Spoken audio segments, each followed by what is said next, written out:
Oremos para poder comenzar.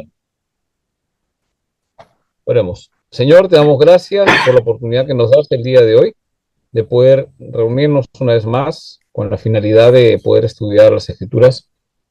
Y este nuevo tiempo, Padre, queremos que tú siempre nos estés guiando porque es tu palabra y cómo es que nosotros a veces no podemos comprender algunos elementos y cómo es que a través también de nuestra naturaleza de pecado nos desviamos muchas veces de lo que tú quieres hacer y necesitamos tu ayuda. Por esa razón oramos, empezando este curso de teología contemporánea, donde vamos a ver cómo es que en esta teología que es humana, pero que trata de buscar en tu palabra la interpretación correcta, aparecen dificultades. Por eso necesitamos que tu Espíritu Santo nos esté guiando para que sigamos conservando la pureza de tu palabra y que nosotros como baluartes de la verdad, Padre, siempre podamos mantenernos en ella y caminar por ella. Te damos gracias. Oro por cada uno de los alumnos para que en este periodo, Señor, puedan tener la disponibilidad. Pues no se puede estudiar haciendo dos cosas, es imposible. No se puede estudiar haciendo dos cosas. Se puede reforzar viendo el video, pero estudiarlo no es difícil. Por eso que normalmente son clases presenciales en los seminarios. Pero por tema de distancia, comodidad y evitar gastos, Padre, estamos estudiando por el Zoom. Una clase virtual, pero en vivo. Así que, Padre, a través de esta virtualidad queremos poder participar, poder interactuar, ver los puntos importantes de la Escritura y cómo es que las teologías muchas veces se alejan de tu palabra. Así que ayúdanos, Padre, llénanos de tu Espíritu Santo para poder cumplir esta labor. Porque tenemos una misión que tú nos has encomendado en cada iglesia, de ir a ser discípulos, enseñándoles todas estas cosas hasta el fin del mundo, bautizándoles en el nombre del Padre, el Hijo y el Espíritu Santo, Señor, y tú estarás con nosotros hasta el fin del mundo, Señor. Y queremos esperar esa segunda venida tuya y preparar a tu iglesia, una iglesia gloriosa. Ayúdanos, Padre. Te damos gracias. Así oramos, encomendándote este tiempo en tus manos. En el nombre de nuestro Señor y Salvador Jesucristo. Amén. Muy bien, vamos a empezar con la lista y de ahí vemos el curso y conversamos algunas cosas. ¿Dónde estamos?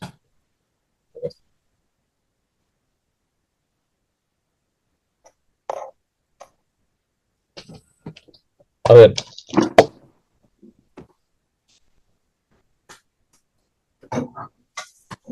Javier Trujillo. Gente, pastor. Julio Cristóbal. Ay, gracias, gracias. Presente, pastor. Buenas noches. Ya, buenas noches. Gabriela Zulinfong. Presente, pastor. Buenas noches. Buenas noches. Sol Melgarejo. Sol Melgarejo.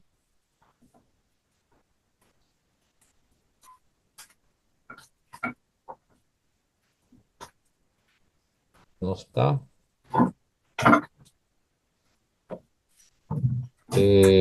Roger Luna. Roger Luna. Adi de la Cruz. Adi de la Cruz. Cristian Villalta. Presente, pastor. Buenas noches. Buenas noches. Astrid Vega. Presente, pastor. Buenas noches.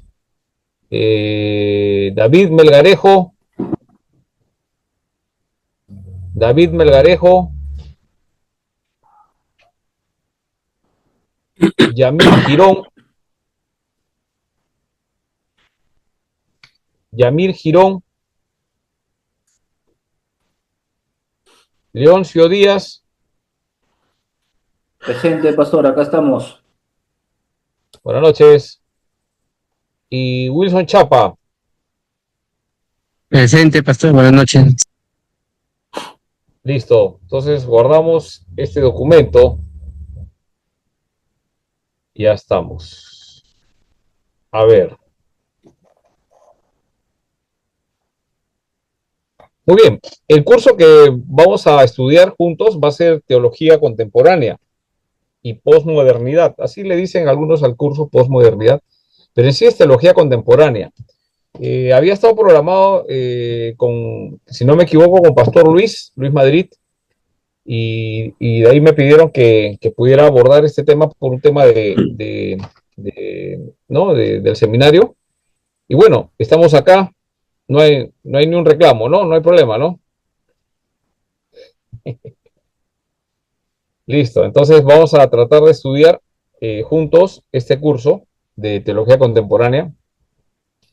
Y es simple, cuando hablamos de qué cosas, o sea, para saber qué cosa es teología contemporánea, tiene que ver con teología, son dos palabras, ¿no? Teología, la palabra teología viene del estudio de las escrituras para poder conocer, es humana. Las teologías no, tienen dificultades porque son seres humanos, no logramos entender correctamente, sin embargo, tratamos de buscar en las escrituras, esa es teología, ¿no? Estudiamos la palabra de Dios. Pero cuando hablamos de contemporánea, entonces ahí está el tema, ¿no?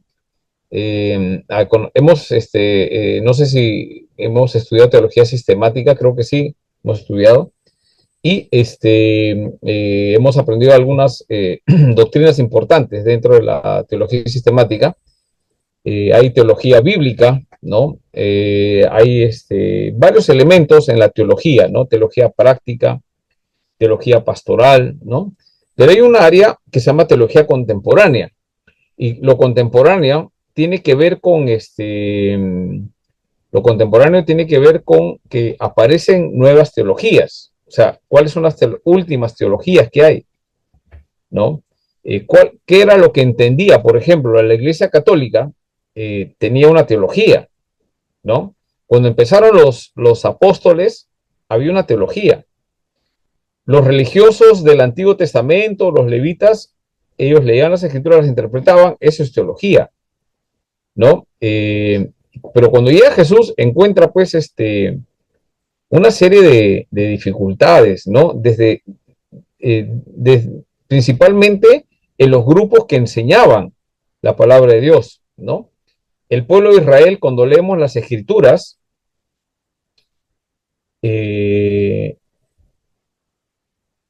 una de las palabras que el Señor le da a Josué, le dice, ¿no? En Josué, capítulo 1, le dice, mira que te mando que te esfuerces, seas valiente, no temas ni desmayes, porque yo, Jehová, tu Dios, estaré contigo donde quiera que vayas, ¿no?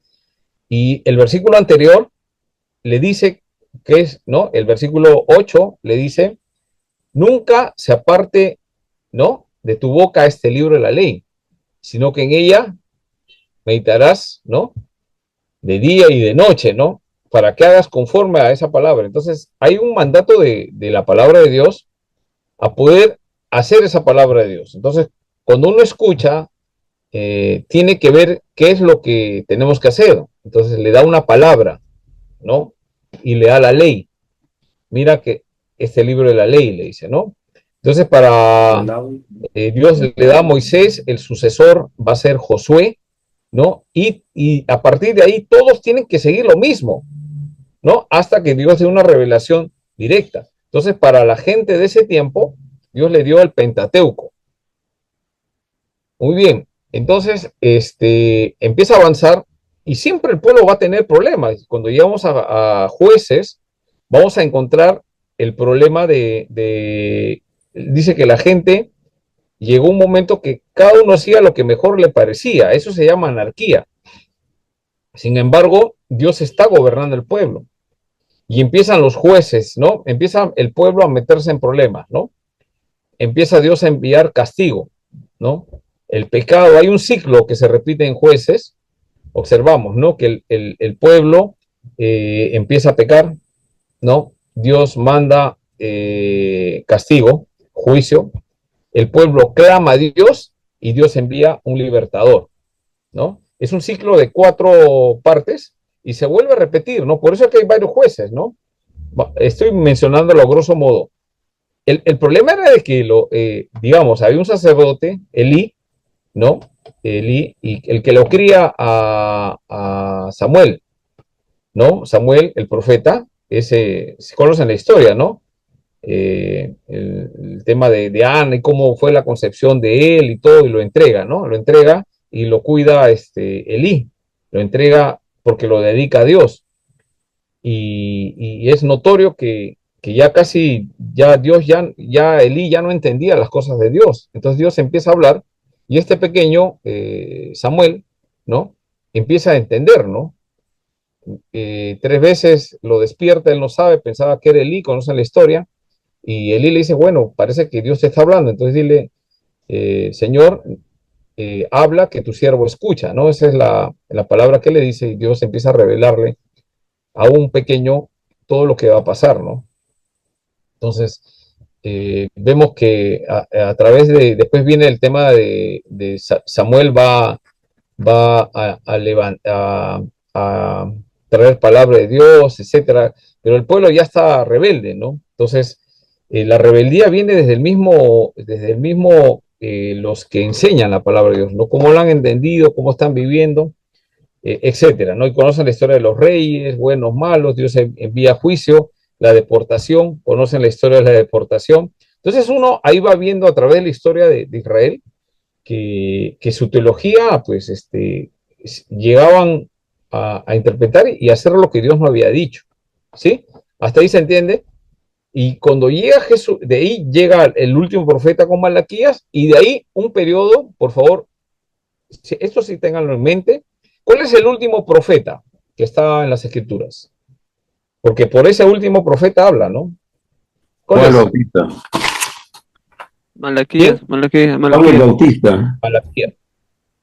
No, con Malaquías, ahí habla ese profeta, y de ahí ahí quiero mencionar, está bien, ahorita, bueno, de repente he hecho mal la pregunta, porque después está Juan el Bautista, pero hasta Malaquías, Dios habla, y de ahí 400 años de silencio. Dios ya no dice nada, ¿no? Hasta ahí habla las advertencias, todo, y de ahí, ahí aparece justo Juan el Bautista, ¿no? ¿No? Como profeta de Dios para anunciar la venida del Mesías. Pero hay un periodo intertestamentario, así se le dice, de 400 años, donde el Señor hace silencio. O sea, ya no hay revelación. Hasta Malaquías dijo.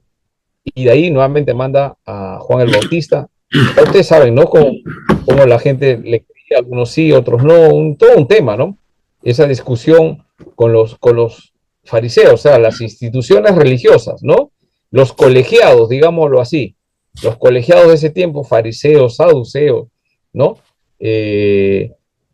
Hablando las cosas de Dios, que esto hay que hacer, que por aquí, y Juan el Bautista les dice a ellos, porque estamos hablando, esa gente está haciendo teología, pero es como que están disparando y se le están dando a todo el mundo, están matando a todo el mundo, menos no dan en el punto, no hacen eso.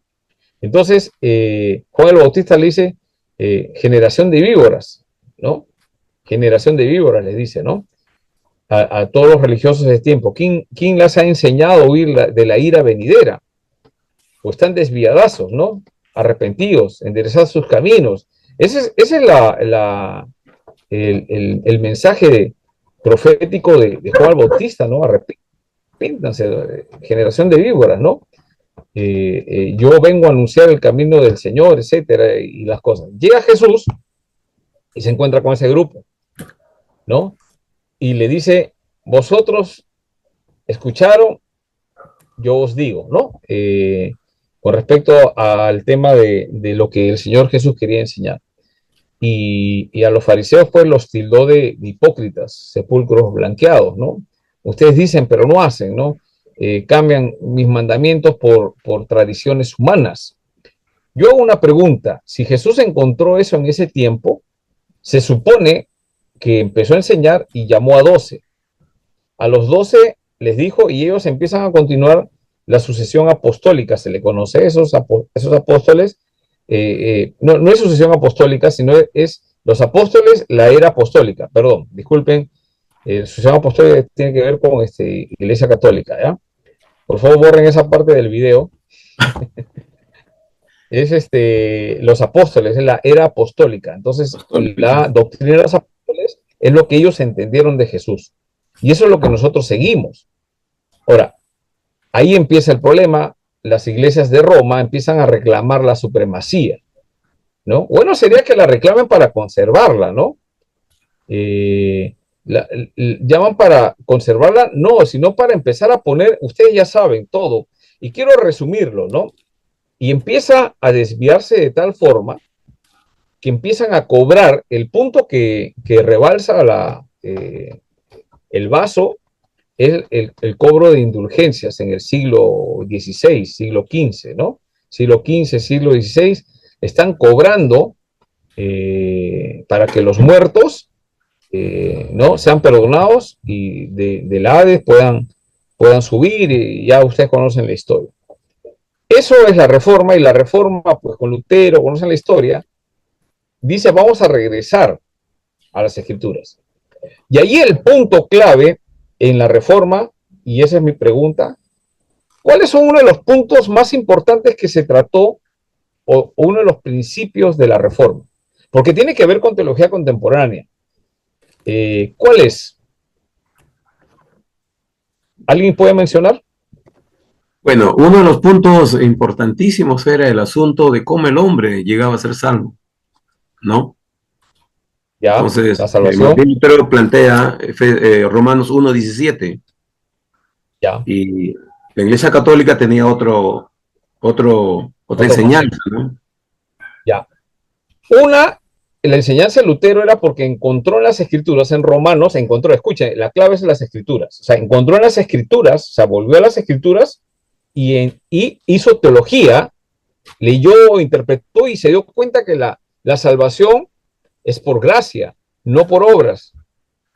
Y cuando seguimos el hilo de la salvación, vemos que la salvación, al que ha recibido salvación, al que Dios ha salvado, está seguro. Hay una seguridad de salvación. Entonces, eso es lo que la reforma rescata, ¿sí? Que la salvación es por gracia, por fe, justificación por la fe. ¿Estamos de acuerdo? Yo hago una pregunta al resto que están participando. Por favor, participen, no solamente estén ahí, y más que nada los que de repente están con la cámara apagada, yo quiero que sí participen los que están con la cámara apagada. ¿Ya? Porque si no, lo que pienso es que están en otra actividad y solamente están haciendo acto de presencia. Entonces, el asunto es cómo es que se vuelve a las escrituras. O sea, el hecho de que hay una enseñanza que la salvación es por obras, pagando indulgencias, confesando pecados, etcétera, todas esas cosas de la Iglesia Católica, porque hasta ese momento era la historia de la Iglesia cristiana, es la Iglesia Católica. No podemos decir que no es parte de nuestra historia, es parte de la historia del cristianismo y cómo se desvía. ¿Estamos de acuerdo? Entonces la reforma llega con Lutero y otros pre-reformadores, Haas y todo, ya usted sabe. Tiene que ver con esto, o sea, la teología contemporánea tiene que ver con esto, o sea, en esa época encuentra Lutero un problema. Entonces él estudia las escrituras y encuentra el problema. Entonces Lutero utiliza y hace teología de la Biblia y se da cuenta de eso. Pero la Iglesia Católica no hace teología, sí la hace, pero empieza a utilizar otros recursos. Entonces, ¿cuál es el punto principal que se trató en la Reforma? Hay 5 solas, ¿sí? Son principios, no son a ver, algunas personas piensan que, tú eres presbiteriano, entonces tú tienes que ser las 5 solas. Creo que no se ha entendido por qué. ¿Por qué la importancia de esos principios? Porque esas 5 solas representan 5 principios bíblicos que no debemos perder. Son 5 principios que nosotros debemos mantenerlos. Y mencionemos los principios. A ver, alguien que pueda ayudarnos. Bien, pastor, con Martín Lutero rescatamos el regreso a la Biblia y la salvación por sola fide, ¿no? De ahí las demás 3 ya vinieron sistematizadamente vinieron ya luego por los demás reformadores. Ya. Pero en conclusión, la reforma, la Iglesia Reformada tiene 5 principios. Sí. que nosotros debemos usarlos, porque por esa razón se ha batallado para volver a las Escrituras. Entonces encontramos que primero, que es la fe, solo la fe, no las obras, ¿no? Sola fide, sola fe, ¿no? Después, ¿qué más? ¿Cuál es la otra sola? Por favor, mencionémosla. Escritura, Con la escritura. No, arriba. Sola escritura. Mira, y acá Sí. es donde vamos a nosotros a tratar, ¿ya? Sola escritura. Después, ¿qué más? Sola Gracias. Por gracia, gracias. sola gracia, ¿no? No, no obras, es gracia de Dios, es misericordia de Dios, no es Gracias. un acto humano, ¿no? El hombre nació y tiene el libre albedrío, ¿no? Vamos a entrar que el hombre no tiene ese libre albedrío para salvarse, no lo tiene, no puede salvar, no puede decidir salvarse, no puede. Ahora, puede tener un libre albedrío para tomar decisiones en su vida, sí, pero no puede salvarse. Entonces, eso de repente creo que hemos tratado en alguna clase y después más adelante lo vamos a tratar. Entonces ya van 3, ¿no? Sola fe, sola escritura, sola gracia, ¿qué más? Faltan 2. Solo Cristo. Solo Cristo, Cristo. solo Cristo, Solo Cristo. Ah, solo Cristo. solo Cristo. Ujú, No, no la iglesia, exacto. no No la el iglesia. papa. ¿Ustedes sabían que los reformadores creían que el anticristo era La Iglesia Católica. ¿Sí? Papa. el Sí. papa? Consideraban al Papa. Mm. Ahora, la pregunta es ¿por qué ahora empezamos a cambiarnos que no es el papa? ¿Por qué? ¿Por qué? O sea, ¿eran locos los reformadores? También vamos a tratar un poquito acerca de eso, porque hay unas características que el Papa tiene que quiere que lo escuchen a él. Él es la autoridad final. O sea, Dios dice una cosa y yo voy a, y lo que pretendemos en este curso es encontrar la raíz de dónde sacan todas estas desviaciones. ¿Y por qué los reformadores veían al Papa como el hombre de pecado, como ese anticristo?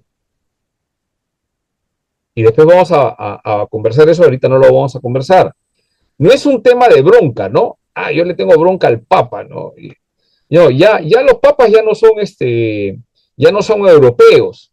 Ahora los papas son latinos, latinoamericanos, ¿no? Peruano. Y tiene una razón, ¿no? Porque en Europa ya escúchame por favor, en Europa la fe es es preocupante, ¿no? Más bien de América, ahora hay que mandar a Europa para volverlos a las escrituras, porque allá la teología liberal se ha liberado, después vamos a explicar, todo eso tiene que ver con teología contemporánea. Entonces, ¿qué pasa? Que el Papa juega un rol importante, él determina y él dice que las escrituras dicen eso, pero eso no lo dijo, esto es lo que yo digo. Lo mismo que hacían los fariseos en su tiempo, o sea, haciendo teología. El asunto es que él se pone como el sucesor y vicario de Cristo. Se pone al nivel de Pedro, pero la autoridad la determina él. Entonces, los reformadores ven, tú estás cambiando la palabra de Dios. Y papas mandaban a matar. Si no, veamos, algunos lean el tema de la historia de los papas, los Borgias. Lean un poco para que entiendan historia, ¿no? Y que no volvamos a regresar en estos tiempos en la iglesia evangélica, sea cualquier iglesia evangélica, volvamos a esos momentos, porque se está regresando con otro perfil, con otra, ¿no? Pero se está volviendo en esencia a eso. Esas son las teologías contemporáneas que después vamos a revisar. Pero vamos a ver que los principios de la reforma nos ayudan a mantener. Entonces vemos que hay 3. Vamos a recordar, sola fe, sola escritura, solo Cristo, sola gracia, falta una. Solo Solo una gloria. Solo la gloria, Dios. la gloria es de Dios, no de nosotros. Entonces son principios que nos va a ayudar. Yo no digo que sean como cachacos o soldados que, sí, así, señor, y no entendemos de qué se trata. Son principios que nos ayudan. Esta gente que ha trabajado en ese tiempo ha visto todos esos elementos y por eso que cada año las iglesias reformadas presbiterianas escúchame, debemos recordar la fecha no como una fiesta festiva, sino por lo menos dedicarle una vez al año un poquito la reflexión. Como iglesia, ¿estamos desviándonos o estamos cayendo en lo mismo que han caído a través de toda la historia, hacer en los cultos cosas que no debemos hacer? Predicar cosas que no debemos predicar, meter elementos en nuestras enseñanzas que no son netos de las escrituras, tratar de cambiar la emocionalidad, ¿no? O lo peor de todo, ¿no? El Dios me ha dicho cosas que no están en la escritura, que están haciendo daño, que se meten, y hay una raíz de eso y yo quiero mencionarlo. Y en teología lo que tenemos que tener claro es el tema de sola escritura. En la sola escritura recae las otras 4 solas, porque para poder encontrar los otros 4 principios importantes, tenemos que conocer el principio de solo escritura. No lo que dice el apóstol, no sé, ¿qué apóstol le gusta a ustedes de nuestra denominación? El apóstol Cristian Villalta, ya. Por ahí se levanta Cristian y dice, yo soy el apóstol, ¿no? Por ahí Wilson dice, bueno, Dios me está revelando a mí algunas cosas para Trujillo. Entonces se levanta el apóstol por allá. Entonces empezamos no, pero es que el oficio apostólico, digamos, ellos pueden argumentar, esto es como sarcasmo, ¿no? Estoy argumentando nada más, ¿no? Entonces cualquiera se levanta y dice, bueno, es que como en la Biblia habla de apóstoles, yo soy de los apóstoles del Cordero, no sé qué menjunjes hacen, pero sabemos que los apóstoles, los que estuvieron ahí, los que escribieron, los que tuvieran esa doctrina apostólica que nosotros conocemos, ellos ya no existen, ya no hay más apóstoles. El último apóstol es el apóstol Pablo, que él mismo lo dice, las escrituras lo dicen. Después de eso ya no hay, ¿no? Después de eso ya no hay, ¿no? Entonces vemos que empiezan a aparecer fuentes y autoridades, y lo que hay detrás de eso es que quieren decir cosas que las escrituras no dicen. Pero si nosotros en mente tenemos, ¿qué cosa? Un principio. ¿Cuál es el principio? El principio es solo escritura. Una de las cosas que Lutero menciona, algunos hacen la representación en las iglesias, ¿no? Me gusta a mí cuando hacen la representación del juicio que le hacen a Lutero en la dieta de Worm, ¿sí? Han leído esa historia, ¿no? Y le dicen a Lutero, ¿no? Lutero no quería salir de la iglesia, él no quería separar a la iglesia, lo que quería era que vuelvan a las escrituras, pero no se podía. Entonces le dicen, arrepiéntete, le dicen, arrepiéntete. Lo que has dicho, tus tesis que has presentado, arrepiéntete, deja eso. Y él le dice, ¿cuál es? ¿Alguien, por favor, puede mencionar qué respondió? ¿Qué respondió Lutero? A él le dicen que se retracte, ¿no? Que se retracte en la palabra que se retracte. Pero él dice, no puedo ir. Algo interesante. Sí. Él dice, no puedo ir contra la ley de mi conciencia, dice, ¿no? No puedo ir, porque no es bueno, dice, ir contra la ley de la conciencia. Sí. Ya. Pero ahí aumenta y dice, si ustedes me demuestran con las escrituras que estoy equivocado, yo me retracto. Me retracto. Pero mi conciencia, que ha leído las escrituras, solo escritura, ¿se dan cuenta? Entonces, ese principio es eso, o sea, solo escritura. Y es un valiente Lutero, porque él no quiere retractarse si no me lo demuestran con las escrituras. Y eso es lo que pasa en estos tiempos, demuéstrame con las escrituras. Si Alan García fuese cristiano, en una entrevista alguien lo aborda en la calle a Alan García, no sé si vieron esa noticia, y lo agarran caliente, el hombre estaba airado y respondió, ¿no? Demuéstrenmelo, pues, él dice, ¿no? Ya con otras palabras, ¿no? Entonces, es que si tú no puedes demostrar con una base de verdad, o sea, no me puedes demostrar con la verdad, no me lo demuestras con la verdad, estaría yendo contra lo que Dios dice. Mi conciencia está cautiva a la palabra de Dios. ¿Me dejo entender? Por eso que yo cuando siempre les digo, o sea, no solamente es un estudio teológico, hermanos, sino que es formación. Nosotros nos tenemos que formar con principios. Y uno de los principios que tenemos que tener es el principio de la sola escritura. Yo no necesito que venga alguien y un profeta y me diga lo que me va a pasar en mi vida. Yo no necesito. ¿Por qué? El pastor es sobrado, creído, porque le han dado una oportunidad de enseñar en el seminario oral. No se trata de eso. Sí, creo que me conocen un poco. ¿De qué se trata? De que nuestra conciencia está cautiva en la palabra de Dios. La hemos estudiado, la hemos visto todo, la hemos comparado. Conocemos ahora en parte, conocemos, dice Pablo, y en parte profetizamos, dice, ¿no? Pero en el último día, cuando venga, vamos a saber el resto de cosas. Yo creo que si la supiéramos ahorita, caemos desmayados, hermano, y ya no avanzamos ni un paso, ¿no?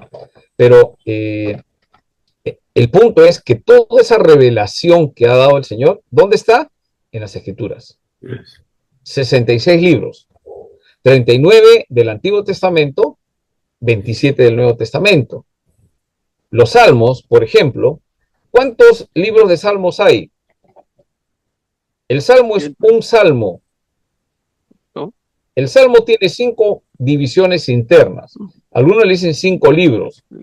Pero no podemos decir que hay, 66, 70 libros. Hay algunos que no sé por qué están diciendo que hay 70 libros.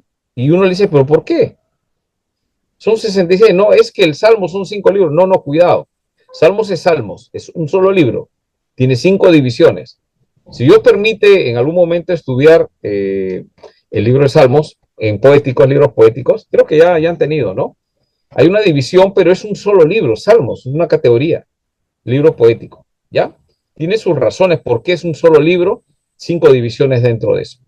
Muy bien, entonces nosotros, ¿y qué nos ayuda a esas cosas? Son la confesión de fe de Westminster.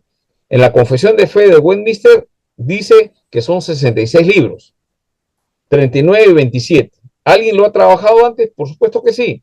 Son las confesiones de fe que se dan cada cierto tiempo para mantener en línea y no salirse de esa línea, porque nosotros de alguna forma nos salimos de esa línea. Nos dejamos entender, ¿no? Entonces, la confesión de fe de Westminster no es un libro aparte que nos dará nueva revelación, no es eso. Nos ayuda a entender un poco las doctrinas que están, y es una confesión, yo creo en esto, esto es lo que dice la Biblia, esto yo creo. Nos trata de explicar un poco y sus catecismos, ¿no? Muy bien, porque nosotros somos una iglesia reformada, pero también somos una iglesia confesional. Tenemos una confesión de fe, ¿no? Entonces, de eso tenemos que ver. Ahora, vamos al punto que queremos ir con este estudio, el tema de la sola escritura. Entonces, la escritura tiene, nosotros como reformados, como una iglesia que parte de esa reforma, nosotros creemos que las escrituras no contienen error. Yo le hago una pregunta a los estudiantes que estamos aquí en esta noche. ¿Usted ha encontrado un error en las escrituras? ¿Usted ha encontrado una contradicción en las escrituras?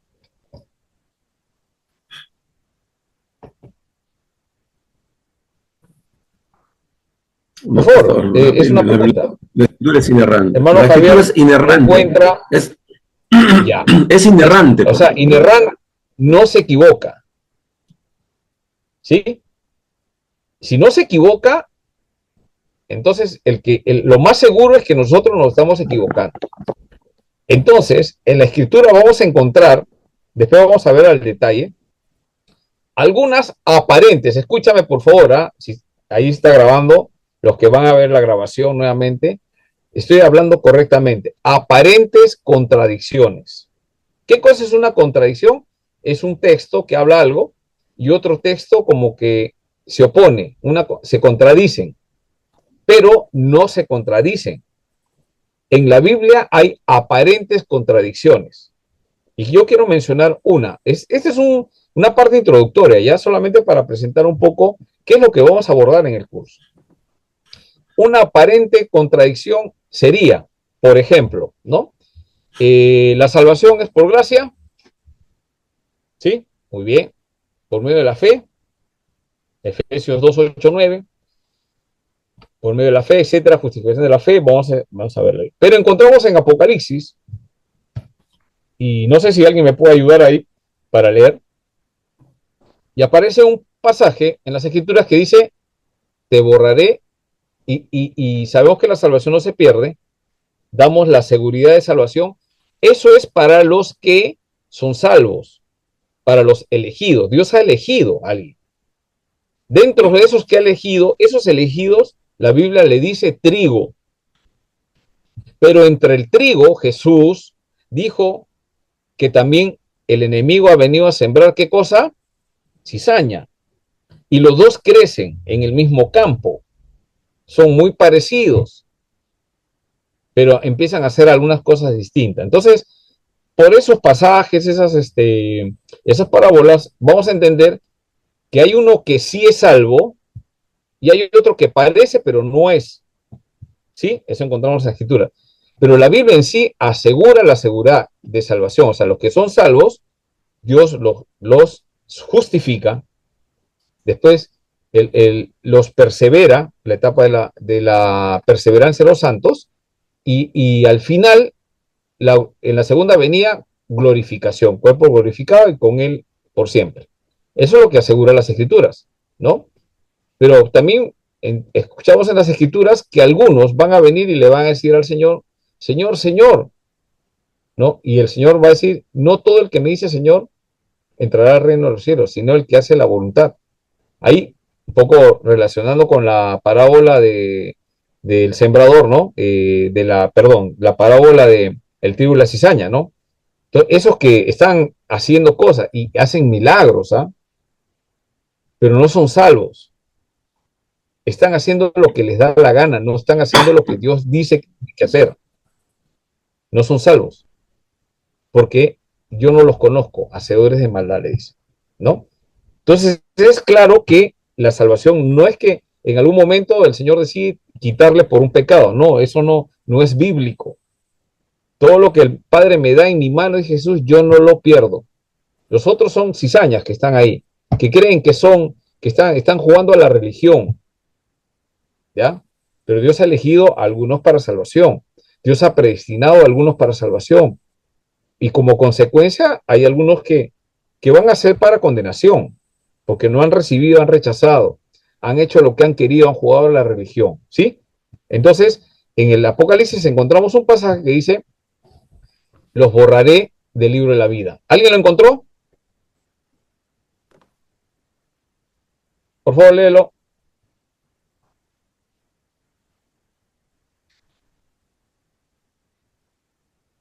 ¿Ahí me van siguiendo?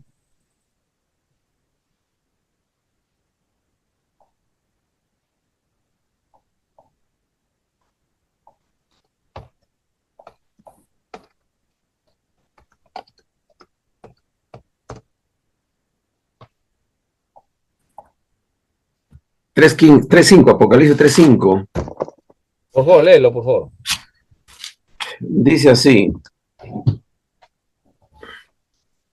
el que venciere será vestido de vestiduras blancas, y no borraré su nombre del libro de la vida, y confesaré su nombre delante de mi Padre y delante de sus ángeles.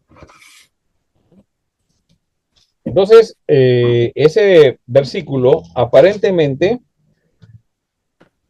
y le está hablando a la iglesia 3:5, ¿no? A la iglesia Sardis, ¿no? Y la iglesia Sardis es interesante. Lean los versículos anteriores. Versículo 1, el ángel de la iglesia Sardis el que tiene los 7 espíritus de Dios y las 7 estrellas dice esto, ¿no? Jesucristo, ¿no? ¿Qué dice a la iglesia de Sardis? Mira, es como una iglesia, ¿ah? Es una iglesia. Yo conozco tus obras, le dice. ¿Por qué? Porque Jesucristo está paseándose es una, digamos, una figura, y él está viendo todas sus iglesias. Él tiene esa capacidad de poder controlar todas sus iglesias, ¿no? No es que, por ejemplo, nosotros estamos en un culto ahorita estamos en esta reunión y el Señor no nos escucha, está teniendo, no sé, no, Él tiene la capacidad de poder ver, ¿no? Él conoce nuestras obras, yo conozco tus obras, le dice a la iglesia, que tienes nombre de que vives, ¿y qué más le dice? Estás muerto.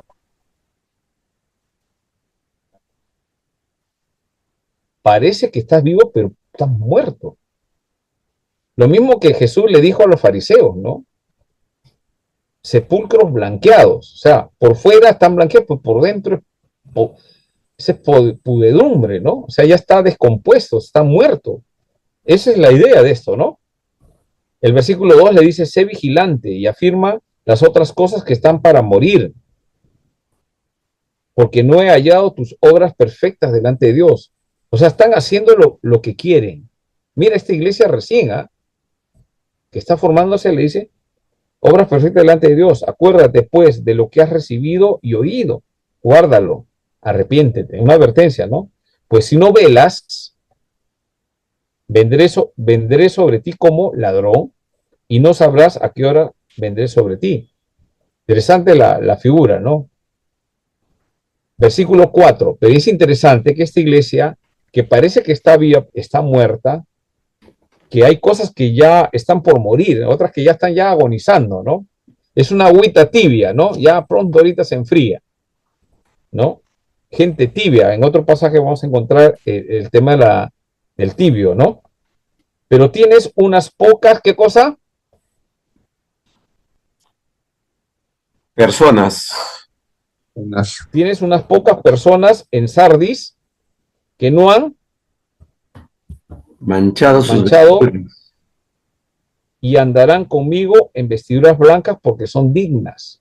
Hermano, es clarísimo. ¿O no? O sea, necesitamos un poco más de interpretaciones. No. Hay un remanente en esa iglesia. El resto está haciendo lo que le da la gana, ¿no? Emocionalismo, un montón de cosas, pero te parece que fuesen cristianos, ¿no? Porque son cosas bonitas, ¿no? Tú veas qué espirituales, mira cómo oran, mira cómo profetizan, dicen, cancelan, decretan, hacen ya, todas esas cosas, ¿no? Hablan en lengua. Parece que el Señor dice, están muertos, están haciendo, yo no les he dicho que hagan eso que están haciendo. ¿Me dejo entender? Pastor. Esos son los que Jesús advirtió, ¿no? Que le van a llamar Señor, pero no están haciendo su voluntad. Y dice que hay un grupo, un remanente. ¿Estamos de acuerdo? Hasta ahí estamos de acuerdo, ¿no? Hay un remanente y hay otros que ya están muertos. Ahora sí, Julio, te escucho. No solamente para decir lo que usted ya está afirmando, el versículo 5 dice, ¿no? El que venciere será vestido de vestiduras blancas y no borraré. O sea, esa palabra no borraré no está diciendo que Jesús tiene que Dios tiene la facultad de borrar o de escribir, ¿no? Sino que lo que anteriormente ya lo ha dicho, ¿no? Que hay gente, o sea, dices que estás vivo, pero estás muerto. O sea, y incluso le está diciendo después, ¿no? Acuérdate de lo que has oído. O sea, oír la escritura no significa ser salvo en realidad, porque la escritura puede llegar, puede llegar a un montón de gente, y por eso le está pidiendo a esa gente que se arrepienta y está especificando que, pero sí hay un remanente, o sea, sí hay un pueblo, por eso le está llamando iglesia en realidad, sí hay un pueblo, o sea, hay mucha gente que está haciendo la obra de Dios, pero no son, o sea, no son sus hijos, no están mostrando arrepentimiento ni frutos de salvación. Pero por eso, o sea, para mí esta palabra no borraré no está implicando que Dios puede borrar o no puede borrar. ¿Por qué? Porque después dice, y confesaré su nombre, ¿no? Más bien lo que le está dando una especie de esperanza a esa gente, ¿no? Le está dando una especie de esperanza a esa gente de que se está reafirmando de que sus nombres estarán escritos y de que él confesará, ¿no? Y que él lo confesará delante de su Padre. Bueno, eso es lo que puedo entender, pastor.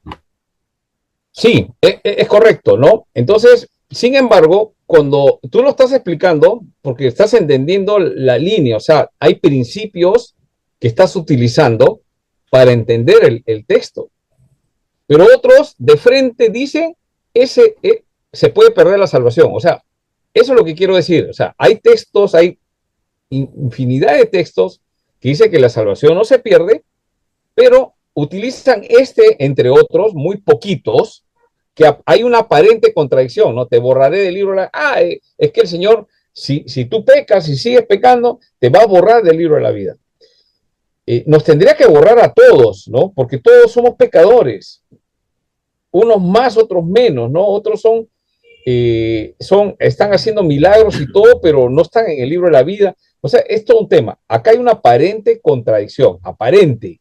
Por eso, por favor, marquen, resalten. Yo estoy diciendo aparente, no estoy diciendo que hay una contradicción, una aparente contradicción. Entonces, me quiero tumbar a una enseñanza bíblica con respecto a la salvación. No, es que la salvación se puede perder. No, acá hay una aparente contradicción y lo estoy demostrando, ¿no? Entonces, así es que se hace teología, ¿no? Entonces, yo inicialmente es un proceso, vamos a ir poco a poco avanzando en eso. ¿Cómo se avanza, hermanos? Leyendo las escrituras. Todos los días tenemos que leer, y Dios, ayúdame para poder entender lo que tú tienes. De ahí lo comparamos con lo que estos reformadores han batallado, han luchado, han expuesto sus vidas para poder mantener esa doctrina, esa enseñanza, volver a las escrituras. Por eso se llama reforma. La iglesia estaba deformada, hay que volverla a reformar. Entonces tenemos que regresar a las escrituras. Y las escrituras por eso el principio, solo escritura. ¿Me dejo entender? Solo la escritura. Entonces, ahora, ¿qué cosa es la escritura? La inerrancia de las escrituras. Las escrituras no tienen error. ¿Qué son las escrituras? Lo hemos visto en teología sistemática y lo vamos a repasar un poco más el día de hoy. ¿Qué son las escrituras? ¿Es palabra de Dios o contiene palabra de Dios? Un favor, quiero preguntarle a ver, ¿quiénes están? Creo que han entrado, algunos han entrado. A ver, Yamir, buenas noches. Yamir, ahí veo que está. Yamir, buenas noches.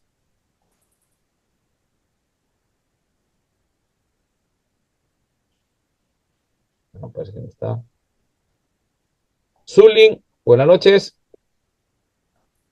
Sí, pastor, buenas noches. ¿Cómo estás? Zulin, una pregunta. A ver, no tienes que saberlo, pero de repente lo han escuchado. La Biblia que nosotros tenemos, los 66 libros, contiene la palabra de Dios o es la palabra de Dios. Cuando decimos contiene, tiene una connotación diferente, ¿no? Contiene. Pero ¿es o no es la palabra de Dios? Según tú, Zulin, ¿tú cuál piensas que es? ¿Contiene No, o es la palabra? es la palabra de Dios. Es la palabra de Dios. Muy bien. Creo que ya es un punto importante que debemos saber. ¿Contiene o es? Entonces, cuando decimos que contiene, estamos diciendo que algunas partes sí es palabra de Dios y otras no lo son. Lo han agregado los apóstoles, lo han agregado los autores bíblicos. A ver, Wilson, tú que estás ahí en Trujillo con ese sol, esa palmera tabacán, aunque está corriendo aire, ¿no? Wilson, ¿qué estás mirando? Que regrese el barco para que te recoja. ¿Es Wilson? No, no, me parece. Está pescando, me parece ahí, creo. Está pescando, ¿no? Pero está pescando y se ha puesto sus audífonos, ¿no? O las olas del mar lo han, Está tan bravas. concentrado, está bien concentrado, Mira, hay dos pescados que están saliendo atrás, ¿no? Ya, ¿O me ya pescó, parece? ya pescó uno. Un tiburón, ahorita sale una sirena.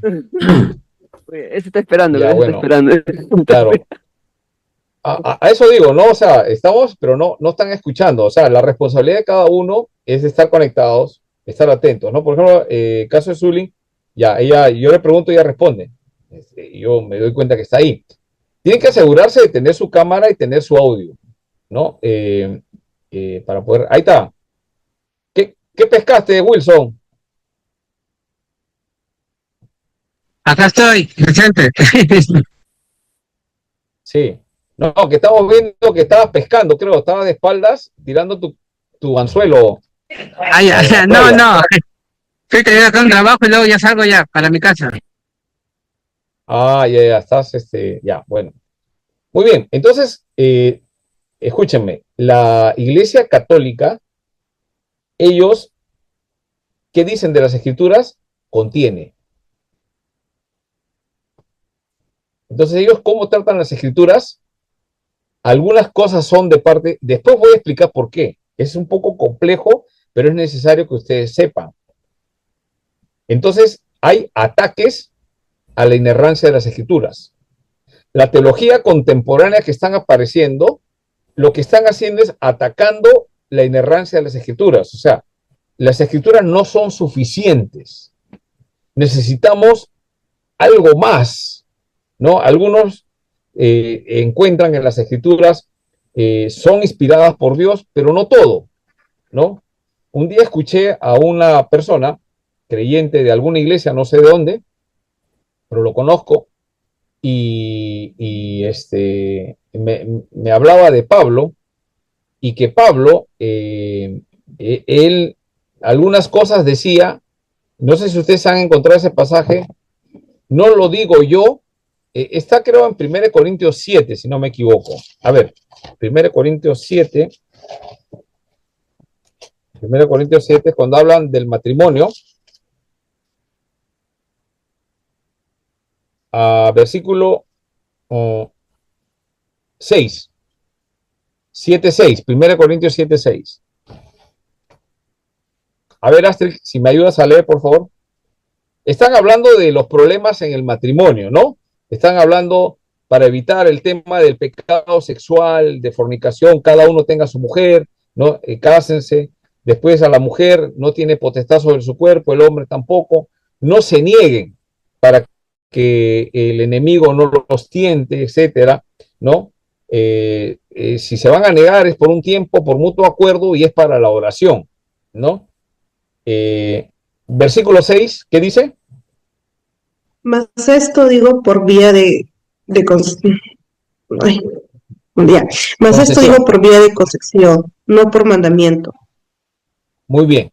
Entonces acá, esta persona y muchas también seguramente dicen, a ver, Astrid, yo te hago una pregunta, por favor. Quiero hacerte una pregunta. ¿Cómo Pastor, consideras un este ratito, versículo? O sea, ya, un pastor, comercial disculpe, y voy a regreso. conectar mi laptop porque se me va a apagar. Espérenme. Ya, está bien. A ver, Wilson, ahora tú estás ocupado. Cristian, ¿has leído ese versículo, el 6? Sí, pastor, diga. Ya. Según tú, ¿qué cosa está diciendo Pablo? Ya, a ver. Voy a volver a leer. Ya voy a ver su contexto. Ya. Más de esto digo por la vía concesión. Ya. Bueno, que la mujer no es. Bueno, acá se enfoca más a la mujer. Si enfocamos primeramente. Bueno, más digo vía concesión, no por mandamiento. O sea, ah, que la mujer no debe estar No. ¿no? Ahorita no estoy preguntando qué está enseñado a la mujer o no es el punto. Acá hay un tema que dice que Pablo está diciendo esto, él está dando una concesión. Concesión Sí. es como decir, de repente, mira, Dios no me ha mandado decir esto, pero yo lo digo por mi experiencia, te doy un consejo, Eso es lo que está diciendo Pablo. Esto lo digo de mi parte, no es un mandamiento que Dios me ha dicho, yo lo digo de mi parte. Pero está acá en las Escrituras. Cristian, lo que quiero preguntarte es, entonces lo que dijo, las recomendaciones que ha dado, que no se nieguen, porque la recomendación es al matrimonio, no se nieguen el uno al otro, no ser, no, él está recomendando, está dando un consejo. Yo te hago una pregunta, Cristian.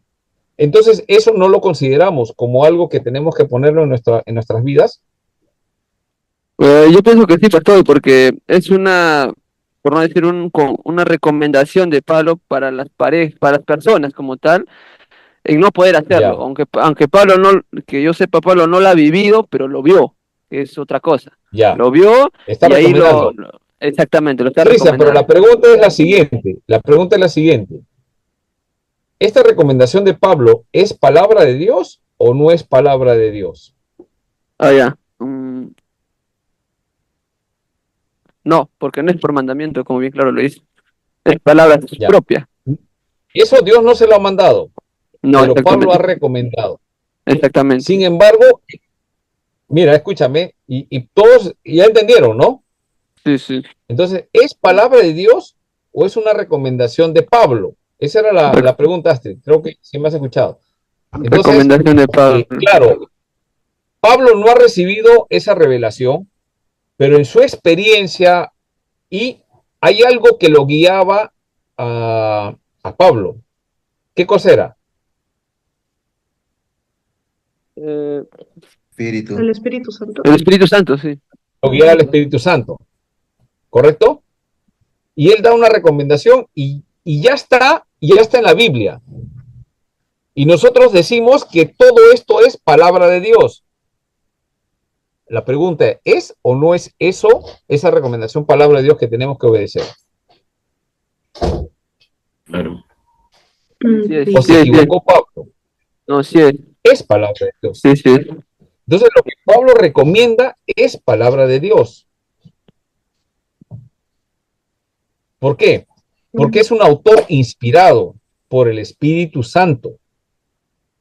Y el mismo Espíritu Santo que lo inspiró a escribir eso que está poniendo como recomendación es de Dios. Entonces, este amigo que yo conozco y seguramente muchas personas también, por eso que es necesario que pasemos por el seminario para poder entender algunas cosas. O sea, ¿es o no es palabra de Dios? Si no es palabra de Dios, entonces yo no tengo por qué obedecer.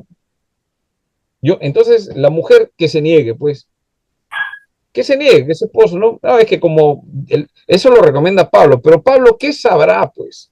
Si es soltero, no tiene mujer. ¿Dónde dice eso? Lo que continúa, versículo 7. Quisiera más bien que todos los hombres fuesen como yo. Está hablando del matrimonio y le dice, quisiera más bien que todos los hombres fuesen como yo. Pero cada uno tiene su propio don de Dios, uno la verdad de un modo y otro de otro. Digo pues a los solteros y a las viudas que bueno les fuese quedarse como yo. O sea, Pablo, ¿qué cosa es? ¿Es soltero o viudo? Viudo. ¿No? Solteros, viudo, ¿Es viudo. la idea? Ujú. ¿Soltero o viudo? No, es que no podemos afirmar que sí era viudo, ¿no? Ah, ¿Es soltero o viudo? En algunos casos, pero esposa no tenía. Pero sí él dice que tiene un don. Y él dice, quisiera que todos se queden como él, pero no tienen el don, cásense. Está hablando del don de la continencia, claro. ¿no? Está, Pastor, está pastor. hablando del tema. Entonces, ahora, yo no voy a tratar el tema del matrimonio, simplemente Claro. estoy tratando el tema de la inerrancia de las escrituras. Pastor, ahí está, Entonces, sí, pastor, una sí, cosa Cristian. ahí también podemos ver que entonces Pablo reconoce que no todos los cristianos son iguales en cuanto a los dones, como ahí claro lo menciona, ¿no? Ah, Son no, su por don supuesto, cada uno tiene don, y claro. claro, ahí eso hace resaltar Pablo, ¿no? Que no todos somos iguales en base a ello, como repito, con los dones y habilidades que tiene. Bueno, Pastor, Muy bien. Sí, Julio. Pastor, o sea, con esto en realidad, eh, con estos textos, en realidad podemos de alguna manera nosotros confirmar o reafirmar, ¿no? La confianza que un creyente pueda tener en su pastor y pedir consejería, ¿no? Porque Pablo está considerando acá entonces, si nosotros tuviéramos que cuestionar esta manifestación o este tipo de declaración, o como el versículo 12 lo dice Pablo, ¿no? Dice, y a lo demás todavía acá dice, y a lo demás yo digo, no el Señor, dice, ¿no? Si algún hermano tiene Así es. mujer, que no la deje, ¿no? O sea, está en repetidas ocasiones él está hablando, justamente porque la ley o la Torah era la ley, o sea, era un conjunto de reglamentos que con el pasar de los años, también justamente al ver que habían una serie de, es como toda constitución, toda ley, ¿no? Que a veces con el pasar de los tiempos se ven diferentes casos que se presentan y para poder interpretarlas mejor se van derivando. Eso fue el adulterio, ¿no? Lo que le preguntaron a Jesús, ¿no? A Jesús le dijeron, es lícito por cualquier cosa que el hombre repudie a su mujer. Era digamos que querían que caiga en la trampa, ¿no? Que pise el palito, pero Jesús sabía obviamente, ¿no? Que eh, esa cláusula que se había puesto es porque Moisés lo había decretado y le dijo, ¿no? Por causa justamente de ustedes, ¿no? Ahora Pablo, como cristiano, está aconsejando, ¿no? Y le está diciendo, miren, pero ustedes pueden hacer eso. Entonces, si un creyente va hacia un pastor y le pide alguna consejería y el pastor le dice, ¿sabes qué? Haz esto o aquello, por la experiencia, por el conocimiento de la escritura. O sea, Dios, el pastor muchas veces va a recomendar de esa manera. Consideramos entonces que eso es palabra de Dios también, de alguna manera, ¿no? A Porque ver, si no te voy a estaríamos explicar, Julio. cuestionando lo que el pastor diga. Sí, pero hay que tener cuidado algo. Si el consejo del pastor o de cualquiera de nosotros está en las escrituras, o sea, lo que Pablo Claro. dice sí es palabra de Dios. Digamos, por ejemplo, ¿no? En tu caso, tú eres casado, tienes tus hijos, vienes, me pides un consejo, ¿no? Alguna situación del matrimonio, crianza de los hijos. Entonces, las escrituras hablan de disciplina, amonestación del Señor, etcétera. Entonces, pero no te dice cómo vas a hacer, ¿no? Un procedimiento. Entonces, yo te puedo aconsejar mirando las escrituras. Ese es el punto. Porque las escrituras es la fuente de autoridad para que vivamos. Viva tu matrimonio y viva mi matrimonio. Digamos, uno puede tener una experiencia en algo, sí, es experiencia, pero no es palabra de Dios. Eso hay que distinguir. En este caso, Pablo sí está diciendo es palabra de Dios. ¿Por qué? Porque la carta de los Corintios es una carta inspirada por Dios. Dios utilizó a Pablo para que en sus palabras él diga algo. Aún a pesar que él dice, Dios no me ha dicho, pero yo digo. Y mira lo que dice, mira, por favor, vamos un poquito más adelante. Versículo 17, ¿no? Sigue hablando, ¿no? Versículo 16 dice, ¿qué sabes tú, oh mujer, si quizá harás salvo a tu marido? ¿O qué sabes tú, oh marido, si quizás harás salvo a tu mujer? Versículo 17, pero cada uno como el Señor le repartió, y como Dios llamó a cada uno, así haga. ¿Qué tienen que hacer? Su consejo. Esto ordeno en todas las iglesias. Es una orden de Pablo, y Pablo es un autor inspirado por Dios. Nosotros cuando leemos las escrituras, ajá, sí, te escucho. Justamente a eso me estoy basando, ¿no? En los tiempos de Pablo no existían Nuevos Testamentos. Es más, incluso este primero de Corintios, él mismo lo está escribiendo, ¿no? Entonces, lo que tienen ellos es la Torá en realidad. Entonces, Pablo está basándose en base justamente al discernimiento de la Torá, a la interpretación de la Torá, y le está dando consejos. Entonces, porque si no, o sea, hoy en la actualidad, es verdad, ¿no? En la actualidad podríamos tener esa confianza, pero en todo caso, todos tendríamos desconfianza de pedir consejo a un pastor. Pero ¿por qué vamos y le pedimos un consejo al pastor? Porque consideramos que de alguna manera él nos va a dar el consejo lo más bíblico posible, ¿verdad? A eso quería. Así es. Sí, es correcto, pero en la palabra del pastor nunca va a tomar el lugar de la palabra de Dios. O sea, nosotros tenemos que ser bíblicos, 100%.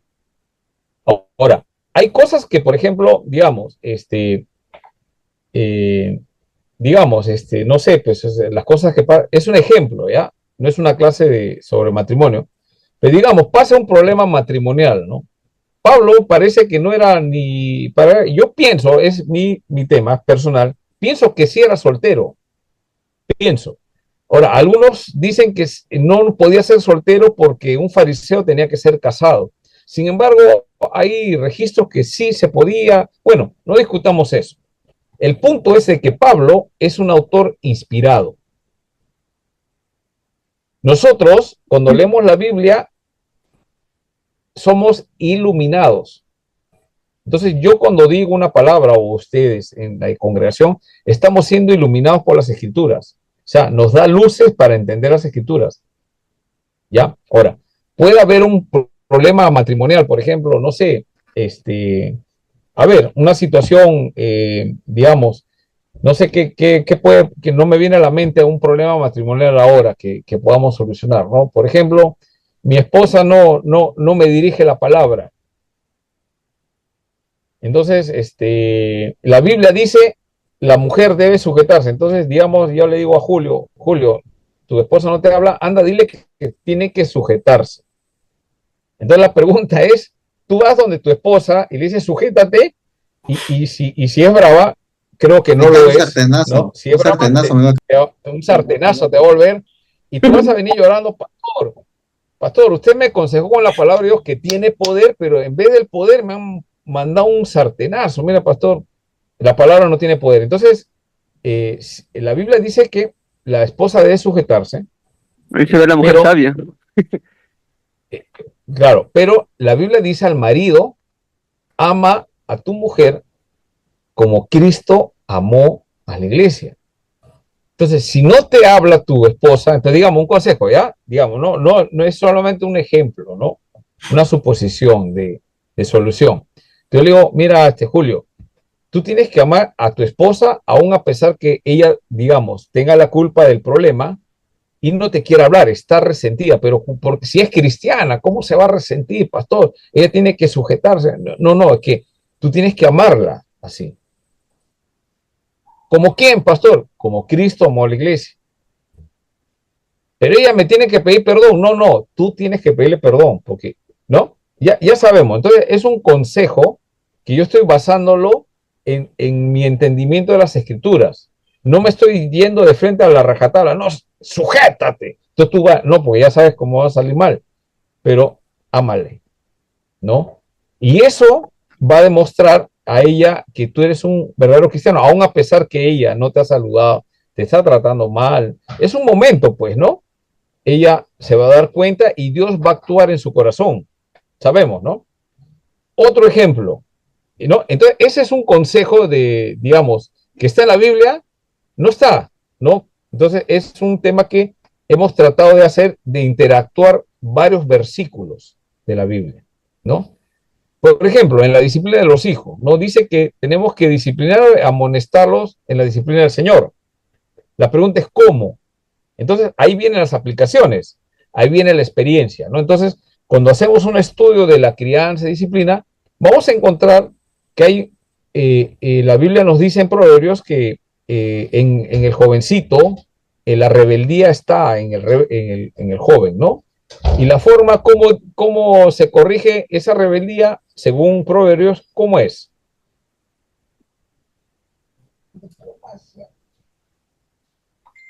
Disciplina. ¿Cómo se corrige la rebeldía de un hijo en etapa de formación? No que sea un pandillero, no, sino que es jóvenes. Dice que bueno, disciplina. Proverbio dice con vara. Con vara, dice Proverbio. Entonces dice, ahí hay un principio. La vara lo hará entender. ¿Qué cosa es la vara? Entonces tú agarras y, ¿cómo interpretas eso? Entonces, me ha pasado una experiencia, ¿no? Me ha pasado una experiencia que yo he aconsejado a una psicóloga porque tenía algunas dificultades en la educación. Ella enseña a todo el mundo cómo criar a los hijos, pero ella tiene hijos. Entonces, una de las hijitas lloraba, hacía lo que quería. Entonces yo un día le llamo, le digo, mira, me parece que tú tienes que ya corregirla. Mira, las otras dos te obedecen, pero la otra siempre, no, es que yo tengo que hablarle, tenemos que decirle esto, hablarle así. ¿Y hasta cuándo vas a hablar? Va a llegar un momento que te avergüenza delante de las personas, etcétera, pero la Biblia dice que la varita, ¿no? No, que eso era antes. ¿Quién te ha enseñado eso? No, es que yo he escuchado en otras personas que antes se hacía así. O sea, la palabra de Dios antes funcionaba con vara, ahora ya no funciona. Entonces, discutí con una persona que tiene entrenamiento profesional en psicología, tiene todavía un doctorado y todo. Estuvimos conversando sobre eso, ¿no? Entonces, yo no le puedo obligar, ¿no? Tú haces esto. Pero con el tiempo, ¿no? Entonces me preguntó, ¿y usted, pastor, cómo hace? Bueno, yo aprendí también, no fue un tema que yo sabía, tenía mis hijos, había leído la Biblia, todo, pero ¿cómo aplico la disciplina? Entonces alguien me enseñó que la varita, en vez de usar vara, pues una reglita de plástico y darle en las nalgas, ¿no? Pequeñito, le bajas y le das, ¿no? Debe dolerle para que sepa, pero tampoco no es que en la primera que hace, ¡pa!, le mandas, ¿no? Sino hay un proceso. Primero me enseñaron, ¿no? Que tienes que enseñarle que lo que está haciendo está mal, porque de repente nunca le hemos dicho, ¿no? De frente, oh, está mal, ¡pah! Tampoco. Tienes que enseñarle que eso no se hace y eso estás yendo en contra, estás desobedeciendo, tienes que instruirlo. Primer paso. Vuelve a hacer, después que lo has instruido, tienes que mirarlo y mostrarle que estás enojado por la actitud que está haciendo. Si cuando mirando que yo le miro a mi hijo y él se da cuenta que estoy enojado, hasta ahí nomás llega su rebeldía, muy bien, has hecho un buen trabajo. Pero normalmente a veces te miran y siguen haciendo. Segundo paso es, tienes que quitarle, ¿no? Tienes que quitarle sus privilegios.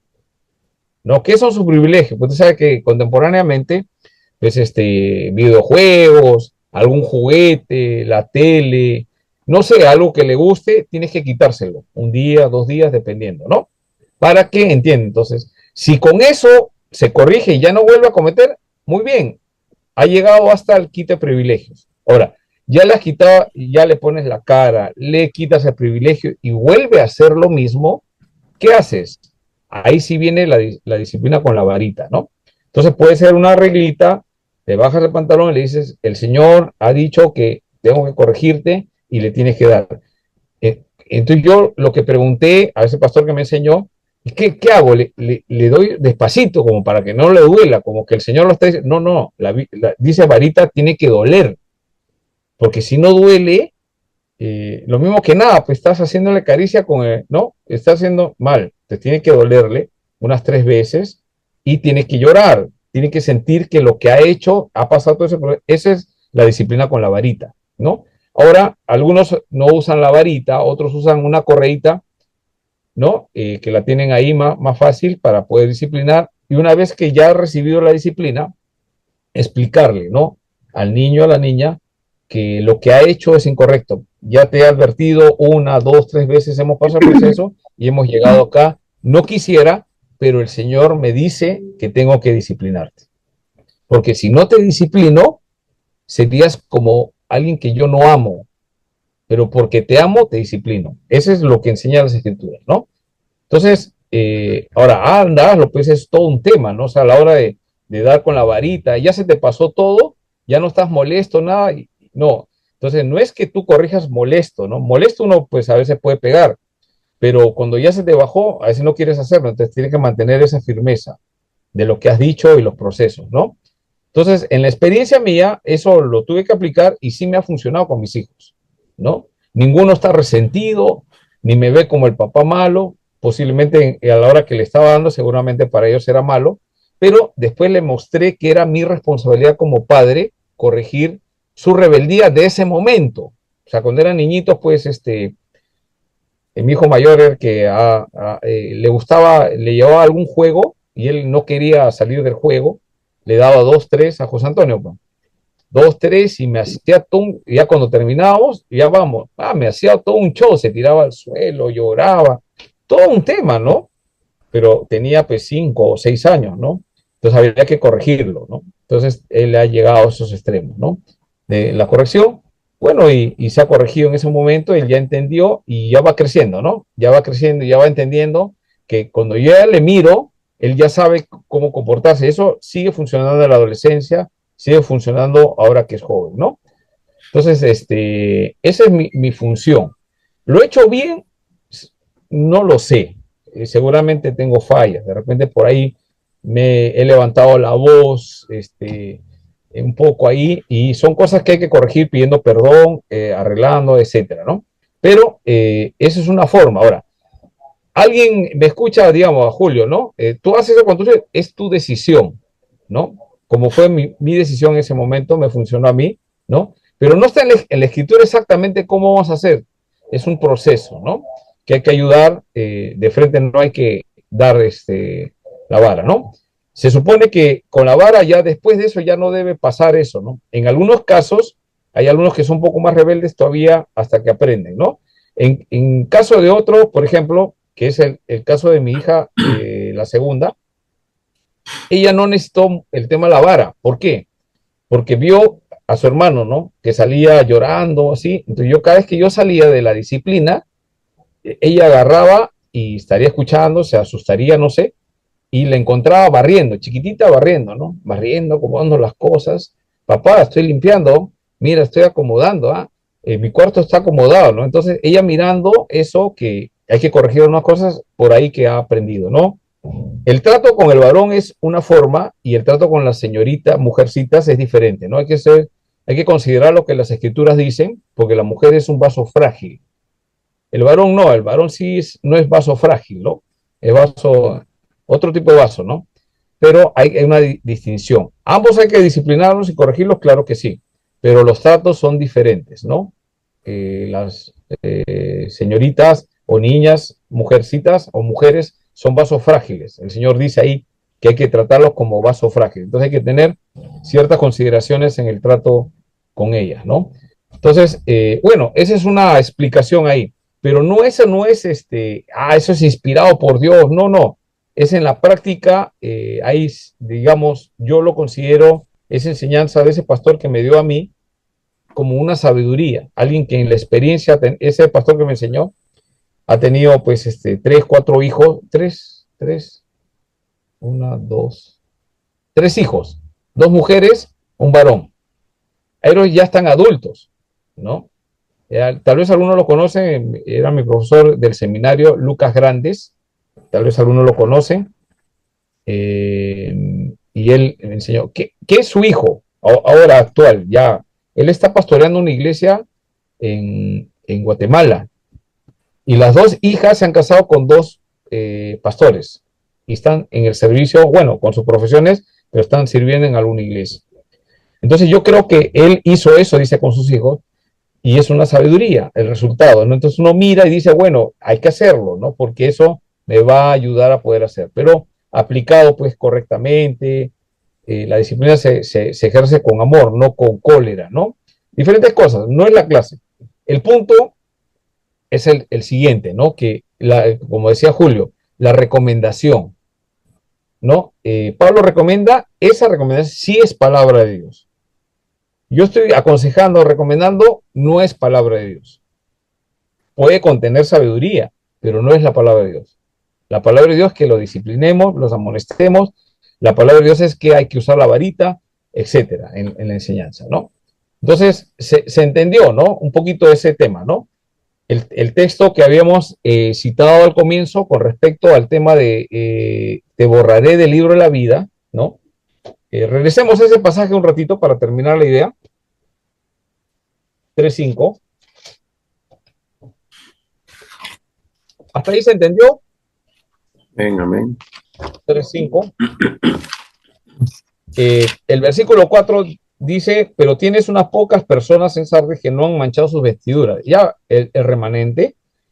¿Y qué relación tienen con el Señor? A ver, Astrid, ¿qué dice ahí? Dice, no han manchado sus vestiduras. O sea, han estado obedeciendo. Y si por ahí han fallado un pecado, han pedido perdón, lo han confesado. O sea, están en la voluntad del Señor. ¿Qué ¿qué habla después? Dice, ¿cuál es su relación con el Señor?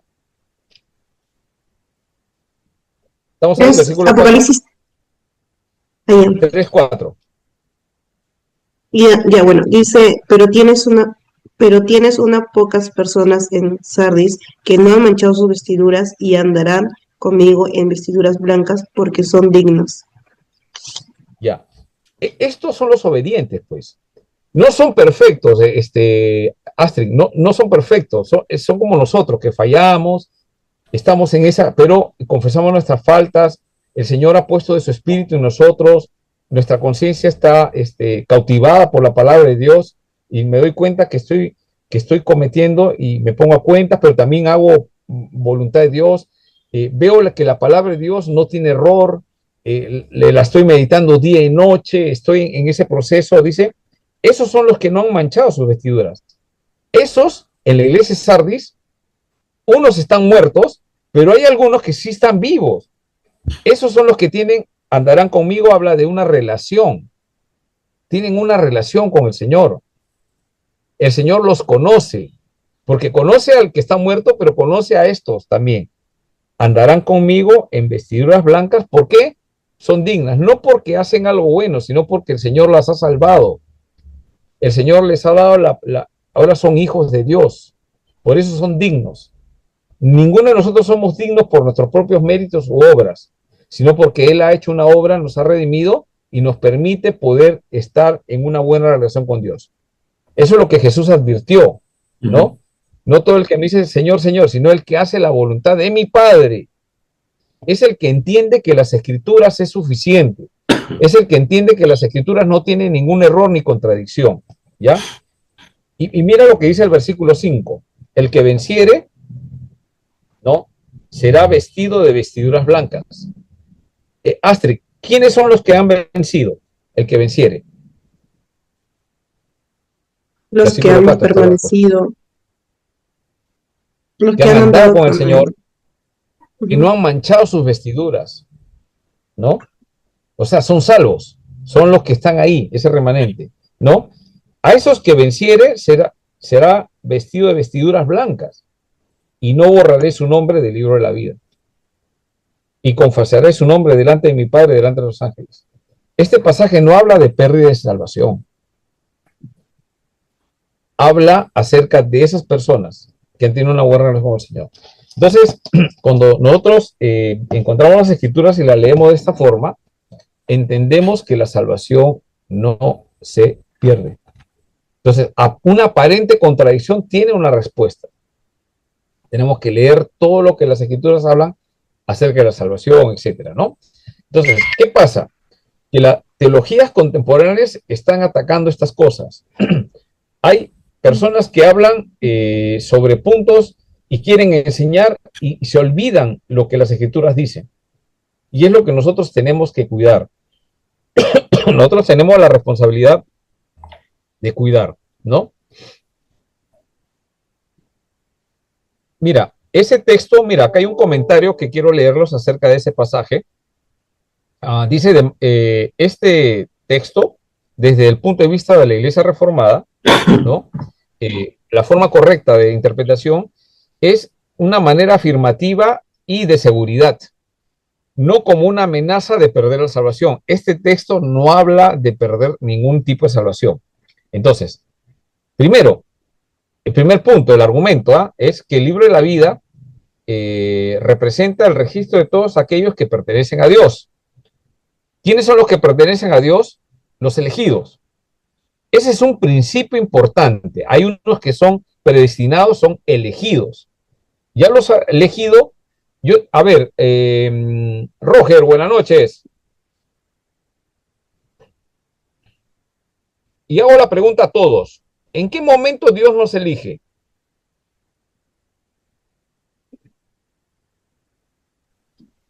Somos elegidos antes de la fundación del mundo, dice pastor, dice Filipenses. Muy bien, correcto. Es correcto. Ahora, yo quiero citar un ratito, por ejemplo, ¿por qué Javier sabe? Lo está googleando, todo está ahí, no está haciendo eso, ¿no? Eso es su lectura de la palabra de Dios, su entendimiento de la palabra de Dios.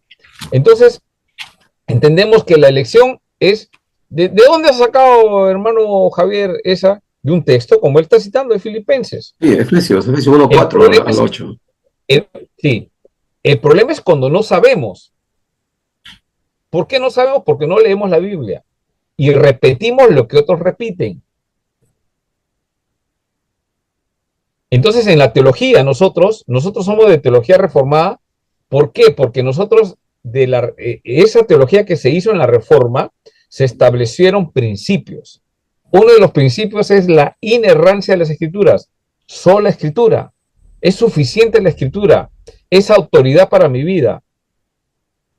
¿Cómo voy a corregir a mis hijos? Entonces voy a ir a consultarle a la psicóloga no sé quién, etcétera. No, no. La escritura es suficiente. Es suficiente. ¿Está de acuerdo conmigo, Astrid?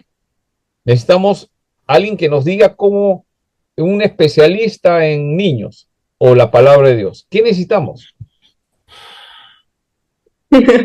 La palabra de Dios también. Suficiente. Suficiente.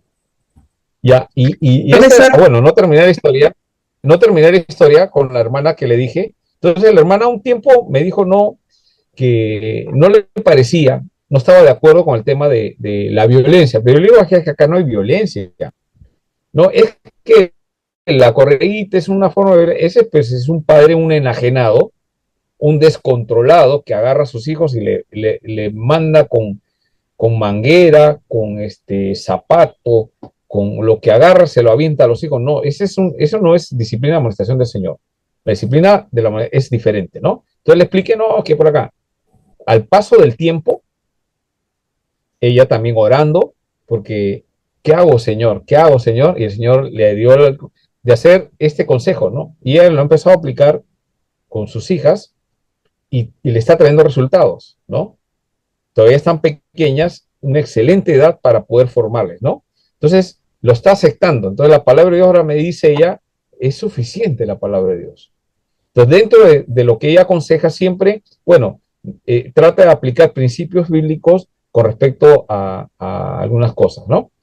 Entonces, en todo asunto de conducta, ¿cómo me debo comportar? La palabra de Dios. Creo que querías decir algo, Astrid. sí, no, lo estaba escuchando. Ah, ya, listo. Entonces, ¿qué más? Ese libro de la vida es Los Elegidos, ya hemos visto, ¿no? Desde antes de la fundación del mundo. Y Filipenses 4:3, Apocalipsis 13:8 también son textos que nos ayudan. Cuando nosotros entendemos estos textos desde el punto de vista reformado, estos nombres fueron escritos desde la eternidad, ¿no? Y como fueron escritos, escúchame, ya fueron escritos en la eternidad, desde antes, ¿no? Y hay algo que hay que entender, sus decretos no cambian. Si el Señor ha decretado que Astrid Vega sea salva, sea una hija de Dios, no va a haber nada que corte eso. Nada, porque Dios lo ha decretado. Dios no es un ser humano como nosotros que falla. Dice una cosa y hace otra. No, Dios no falla. Él ya lo ha decretado desde antes de la fundación de esta tierra. Eso es seguridad de salvación. Entonces, por lo tanto, ¿no? Nadie puede ser borrado de ese libro porque la elección es eterna y segura. Ahora, el elemento no borraré como promesa, ¿no? No, no borraré, es una promesa. Entonces, el que quiere interpretar como quiere, entonces va a interpretar, es posible que va a borrar. El texto no dice que va a borrar a nadie. La palabra no borraré es una promesa que está dando Apocalipsis, ¿no? ¿Y quién es el que promete? A ver, Wilson, ¿quién es el que está prometiendo en este pasaje de Apocalipsis, capítulo 3? 5. 3:5. Wilson, creo que está en el camino, ¿no? A ver, Leoncio, hermano Leoncio, Leo, en este pasaje, ¿quién está prometiendo? Ese no borraré es una promesa. ¿Quién está prometiendo? ¿Quién está hablando? ¿Quién dice no te borraré? ¿Juan? ¿Los ángeles? ¿O quién? Ya Por favor, lo dijo siempre ya. les pido que estemos conectados como si estuviéramos en una clase en vivo, todos tendrían que estar con la Biblia abierta, ¿no? Pastor, Si no, yo vamos a desde tener, Apocalipsis si no, vamos a 3:5. tener que pasar por la disciplina del Señor. El ángel, pastor, Y ahí en según asuntos, dice, No, escribe el ángel No, en no. ya. A ver, tratemos de estar conectados, por favor, ¿ya?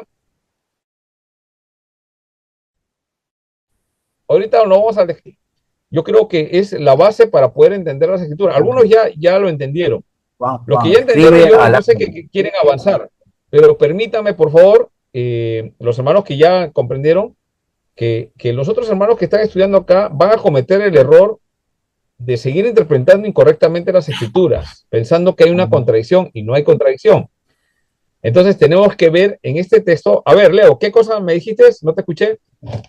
Ya, ¿Quién bueno, dice ahí no lo te que borraré? este es Dios, porque dice, escribe al ángel de la iglesia de Sardis, ¿no? O sea, quien escribe es Juan, pero quien está hablando es Dios, pues, ¿no? Es Cristo Jesús. Ujú. Ya.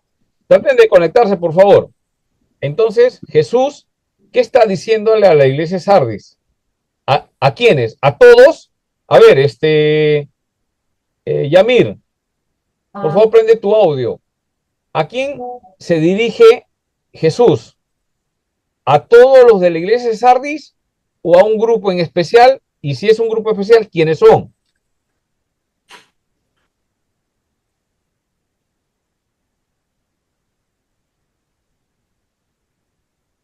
Pocas personas no han manchado su vestidura. No tengo audio tampoco. Bueno, ya. A ver, a la iglesia de Sardis, me ha escrito, pero ¿a quiénes? Hay dos grupos de personas. Por favor, estén conectados, ya, porque ya lo hemos explicado. A ver, Wilson, Los que no han manchado Wilson, su vestidura. muy bien, Leo, justo ya lo dijo, los que no han manchado sus vestiduras son los elegidos. En Sardis hay un grupo de elegidos y el resto están muertos. Eso es lo que está diciendo. Y la advertencia es para los que están muertos. Y a los que no están muertos, los de la vestidura blanca, que son dignos, a ellos les da, ¿qué cosa? Hermano Javier, les da una promesa, ¿no? Qué sí, bacán, así ¿no? es. Así es. Hermano, esta es una promesa para los que estamos en la iglesia y así las otras personas te digan lo que te digan, pero tú estás manteniéndote firme en la iglesia, estás yendo con tus altibajos y bajos, pero tú estás ahí y te mantienes. Esos que tienen esa relación con el Señor, a eso les da una promesa. ¿Qué es la promesa? No es una amenaza, pastor, de perder la salvación aquí, no hay que entenderlo así, hay que tener bastante cuidado. No es una amenaza, ¿no? No te está amenazando. Claro, si tú lo ves, así es. Así es. Pero otros que no entienden, va a decir, es que acá dice no te borraré. Entonces, y presumen otra cosa. Es posible que te borre. No, es que no hay esa posibilidad. Porque sería una contradicción directa a las escrituras. No existe contradicciones. La palabra de Dios no se equivoca, es inerrante. 40 autores escribieron las escrituras. ¿Estamos bien? ¿Cuántos escritores escribieron las escrituras? 40. En diferentes etapas. En diferentes, casi ninguno se ha encontrado. Juan no se encontró con Moisés. Ahora no sé, en el cielo ya se han encontrado. Pero mientras que estuvieron en la tierra no se encontraron. ¿Sí? Dios es el autor principal y inspiró a través de su Espíritu Santo, inspiración teunefstia se llama, sopló, y ellos empezaron a escribir palabra de Dios. La Biblia es la palabra de Dios, no tiene error. Es suficiente en asuntos de autoridad en mi vida. Por eso que, ahí vamos al tema de la reforma. Lutero le dice, mi conciencia está cautiva con la palabra de Dios, yo no puedo retractarme. Si alguien me lo demuestra con las escrituras, con la palabra de Dios que no tiene error, yo me retracto. Pero si no, no puedo. Mátenme. Eso es lo que estaba diciendo él. Y Dios ahí es donde levanta pues a ese duque, ¿no? Que lo defiende, lo protege, lo sacan, todo un tema, ¿no? Dios orquestó eso para hacer. Pero podía morir Lutero por eso, claro, pues tiene que morir, por ahí lo mataban, a otro, a John Huss lo quemaron vivo. Pero Dios tenía un plan específico con Lutero para hacer las cosas. Y de ahí viene, pues, más adelante Calvino, todas esas cosas para mantener esos principios de la doctrina. Y sale el enunciado, sola escritura. Entonces, ¿qué pasa con el tiempo? Por ahí alguien dice, los católicos ya le habían cambiado todo, ya saben la corrupción. Pero ahora, pastor, ¿está apareciendo eso en la iglesia evangélica? Sí. Sí. Esos pensamientos de apóstoles, de profeta me dice, declara. Detrás de eso hay confesión positiva. Eso es ciencia. Ciencia no sé de qué, pero de sectas. Son pensamientos de otras. Tú quieres algo, quieres un carro. Pensamiento positivo. Piénsalo y lo vas a tener, lo vas a lograr.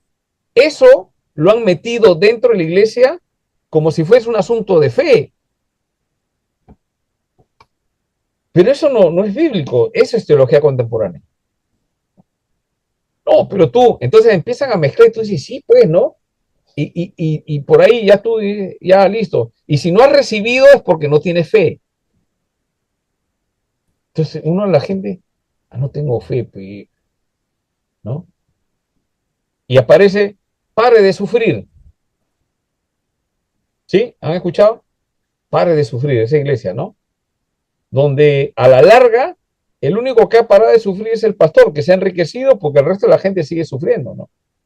Porque son cosas que Dios no ofrece. ¿Me dejo entender? Entonces aparecen, y de eso vamos a hablar en este curso. Y cómo los ataques a la inerrancia de las escrituras. Y nosotros como cristianos somos baluarte de la verdad, tenemos que defender. Tenemos que presentar defensa del evangelio. ¿Qué es lo que salva? El evangelio. Porque el evangelio es poder de Dios para salvación de judíos y gentiles. Eso enseña la Biblia. Pero si estamos predicando otras cosas, las teologías contemporáneas que después vamos a ver, todas las teologías contemporáneas tienen una raíz. ¿Y dónde está la raíz? En atacar la inerrancia de las escrituras. O sea, la escritura no es suficiente. Esa es la raíz. Y vamos a ir descubriendo algunos puntos de dónde empieza. Uno de los ataques fuertes a las escrituras es al Antiguo Testamento. Pastor, pero no importa que ataquen el Antiguo Testamento. No, es que el Antiguo Testamento es la base del Nuevo Testamento. Si yo me tumbo el Antiguo Testamento, derrumbo todo el sistema del Nuevo Testamento. Porque en el Nuevo Testamento citan el Antiguo Testamento. Así que si yo me tumbo el Antiguo Testamento, y eso es diabólico, ese es satánico, eso es atacar las escrituras, es decir que Dios no ha dicho nada. Entonces nosotros creemos por fe que son 66 libros y que es suficiente para asuntos de autoridad. Muy bien, hasta ahí vamos a llegar, vamos a descansar unos 15 minutos, volvemos a las 9:05. ¿Alguna pregunta hasta acá? Sí, pastor, solamente para acotar que las 5 solas del tiempo de la Reforma también fueron teologías contemporáneas para su tiempo, pastor. Porque con eso se cerraron filas a muchas doctrinas que bueno, gracias a Dios tenemos las 5 solas que nos sigue manteniendo, ¿no? Pero fueron teologías contemporáneas que también para ese tiempo. Claro. Sí. El punto de nosotros es, ¿por qué defendemos la doctrina reformada? Porque ahí fue el cambio, ¿no? El punto donde se rompe toda esa corrupción, esas enseñanzas, Se rompe y se toma el camino correcto. El camino correcto lo único es volver a lo que hacía la iglesia primitiva, la doctrina de los apóstoles. ¿No? Volver a eso. Ahora, uno de los enunciados en la reforma es la iglesia siempre reformándose, ¿no? Reformata, Sí, ya no me recuerdo con exactitud, es siempre reformándose. ¿Por siempre. qué? Porque tenemos la tendencia a querernos salir de ahí, ¿no? Entonces yo necesito algo más, pues, quiere leer la Biblia, pues. Estamos buscando oír la voz de Dios, ¿no? ¿Quieres oír la voz de Dios? Abre la Biblia y ahí está la palabra de Dios. Quiero oírla, pastor. Háblala en voz alta. Es la palabra de Dios. A eso voy. Entonces, cuanto más nosotros leamos la Biblia, la estudiemos en su contexto, apliquemos los principios que, o sea, no hay una contradicción en la Biblia. Todo es como ¿alguien ha visto esos rompecabezas de no sé cuántas piezas tiene, pero esos paisajes que casi son imposibles? Todo es cielo, mar del mismo color, no se sabe por dónde es. ¿Alguien ha armado eso? 1000 piezas, creo, 500 piezas, algo así, una vez. Por eso se llama rompecabezas, pues no te... Pero, sin embargo, cada pieza tiene su lugar. Pero si tú lo pones en otro lado, no va a encajar. Y choca con la otra, no va a entrar. Pero si tú empiezas a buscarlo y lo pones en su lugar correcto, va a encajar en todo lo que Dios ha revelado. ¿Ya? Tenemos que aprender. Tenemos que saber, bueno, la Biblia dice esto, pero el otro dice, ¿qué está hablando, no? La Biblia no puede hablar de que la salvación no se pierde para los elegidos, la salvación no se pierde, pero otros dicen que los elegidos sí pueden perder la salvación. Entonces no puede haber las dos, es una contradicción. Entonces el problema está en la teología, entre otras cosas, ¿no? Entre otras enseñanzas. Entonces, por eso, ahorita ya senté un poco la base de lo que vamos a trabajar, tiene que ver con la inerrancia de las escrituras, y vamos a ver en algunos elementos cómo es que atacan. Y siempre atacan el Antiguo Testamento, principalmente la ley, el Pentateuco, ¿no? Pero ya se desestimó. Y también en este curso vamos a identificar las Biblias, esas Biblias que Biblias no, las Biblias de estudio. Por ejemplo, la Biblia de estudio Dios habla hoy. ¿Qué tiene detrás de eso? ¿No? Entonces utilizan y ellos dicen que las escrituras de la ley, por ejemplo, el autor no es Moisés. ¿Quién es el autor del Pentateuco? Los 5 primeros libros de la Biblia: Génesis, Éxodo, Levítico, Números, Deuteronomio. ¿Quién escribió? Moisés, Es Moisés. Moisés. el autor. Pero la Dios habla hoy, dice, según la base de donde toma, Moisés no escribió. ¿Quién escribió? Escribió tal, escribió el otro, escribió tal. Al final, ninguno de los se pone de acuerdo, los que postulan esto, se ponen de acuerdo de quién escribió. Entonces, nosotros creemos que Moisés escribió. ¿Y qué hace la teología, las contemporáneas? Puede haber una teología contemporánea muy buena, correcto, pero siempre tratan de desviarse, porque tratemos de mantener las doctrinas que enseñaron en la Reforma, porque nos ayudan los principios a entender que, digamos, el Pentateuco lo escribió Moisés. Solamente como un tema para dejarles ahí ¿cómo se llama ese deseo de querer estudiar? Si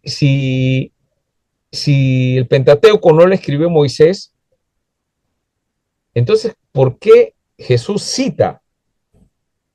¿Por qué el Nuevo Testamento cita? Pablo cita el Antiguo Testamento, Génesis, la alegoría de Agar, ¿no? Con Sara, cita a Abraham. Pero si el Antiguo Testamento no es escrito por Moisés, y todos los escritos apuntan que Moisés escribió, la pregunta es, ¿por qué aparecen esas enseñanzas? ¿Qué cosa quieren hacer? Atacar la inerrancia de las escrituras.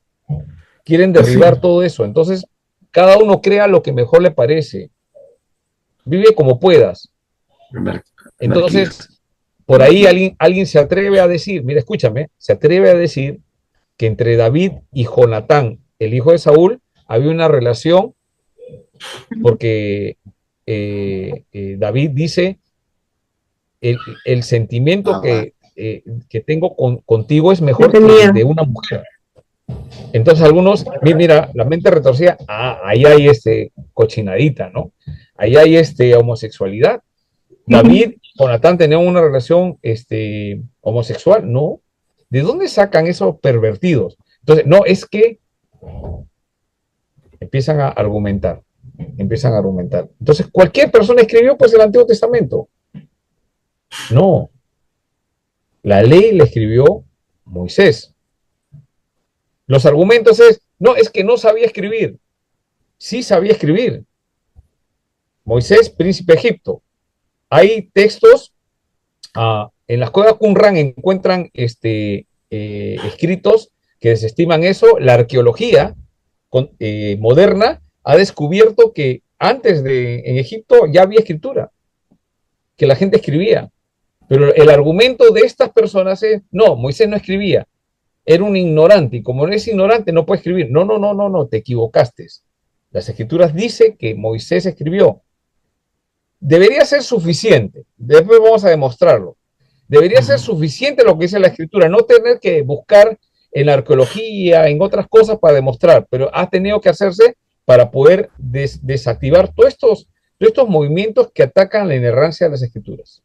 Muy bien, dicho esto, vamos a descansar y volvemos dentro de 10 minutos.